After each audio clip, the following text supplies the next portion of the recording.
নমস্কার বন্ধুরা, সকাল সকাল উঠে মা দেখলাম সব জামা কাপড় ধুয়ে নিয়ে সুন্দর করে মেলে দিল। তারপর আজকে আমাদের বাড়িতে একটা স্পেশাল মেনু রান্না হয়েছে।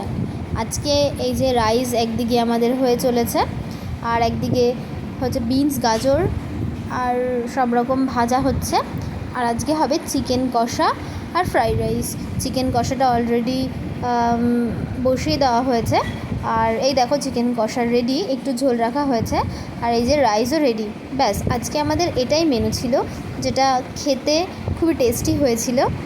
আর এই যে দেখতে পাচ্ছ, রাইসও আমাদের রেডি, প্লাস চিকেনও আমাদের রেডি। ব্যাস, আর কি, আজকের তো সানডেটা পুরো একদম জমে গেল। তোমাদের বাড়িতে আজকে কী রান্না হয়েছে তোমরা আমাকে জানিও।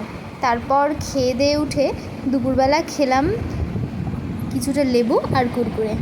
Thank you.